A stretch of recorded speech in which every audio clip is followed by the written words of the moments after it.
আমরা দুইজনেই আসলে সিচাং এর একদম পিওর ঐতিহ্যবাহী ড্রেস পরেছি। আবার ড্রেস সম্পর্কে একটু, আমার ড্রেসটার নাম হচ্ছে পলা। এখানে অনেক ধরনের মানে মেয়েদের এবং ছেলেদের বিভিন্ন ডিজাইনের ড্রেস আছে।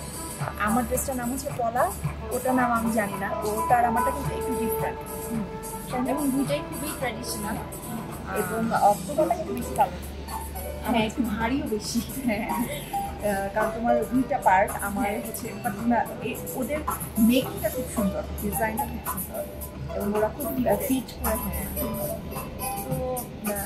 যাই হোক, আমার একটা মজার অভিজ্ঞতা এই ড্রেস নিয়ে, সেটা হচ্ছে আমরা কালকে বারোটি স্ট্রিট শুটিংয়ে গিয়েছিলাম। তো আমার এই ড্রেস পরার পর আমাকে এবং ঐশীকে দুজনকেই ওদের ট্র্যাডিশনাল যে সাজ আছে এই ড্রেসের সাথে যেভাবে ওরা সাজে, আমি কিন্তু আমার পেজে ছবিও দিয়েছি। তো ওরকম করে সাজার পরে আমরা বারকোট স্ট্রিটে হাঁটছিলাম। ঐশী খুব মজা পাচ্ছিল একটা ব্যাপারে, যে আমাকে সাজার পরে পুরা এই টিবেটান যে লোকাল পিপল আছে, স্থানীয় লোক মেয়েরা আছে, পুরো ওদের মতো লাগছিল। মানে আলাদা করা যাচ্ছিল না যে কোনটা টিবেটান মেয়ে আর কোনটা হচ্ছে আমি, ওদের মতো। আমার যেহেতু চোখ ছোট, আমার লাগছে। হ্যাঁ, এবং হচ্ছে মজার ব্যাপার যে আমাদের দেখে এখানকার যে লোকাল পিপল যারা, তারা আসলে খুব মানে ছুটে আসছে ছবি তোলার জন্য, কথা বলার জন্য। এটা একটা মজার অভিজ্ঞতা ছিল। তবে আমার চেয়ে তোমার সাথে বেশি ছবি তুলেছে, কারণ আমার কাছে মনে হয় দুইটা ব্যাপার, তোমার ড্রেসটা অনেক কালারফুল, এটার কারণে, আর তোমাকে দেখে ফরেনার মনে হচ্ছে, আমাকে দেখে ওরা মনে হয় ভাবছে যে এইখানকার, এই জন্য আমার সাথে অত বেশি ছবি তোলা নাই।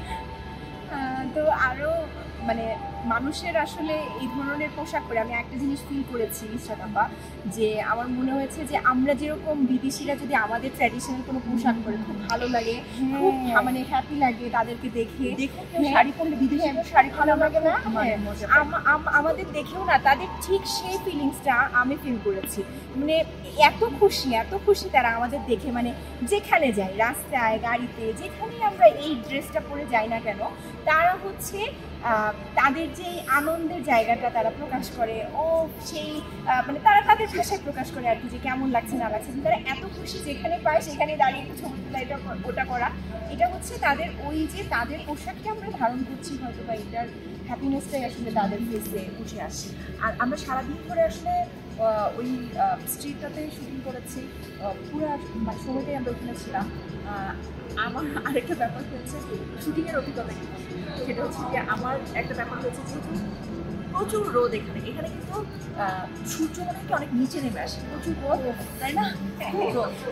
আমার যেটা হয়েছে, যেহেতু আমরা এই ধরনের ড্রেস করেছি, সানগ্লাস বা ক্যাপ কোনোটাই আমরা ব্যবহার করতে পারি নাই, তো আমার সারাক্ষণ আমি এই যে সারাক্ষণ এরকম করেছিলাম, এবং এই কারণে আমাকে আরো বেশি চাইনিজদের মতো লাগছে।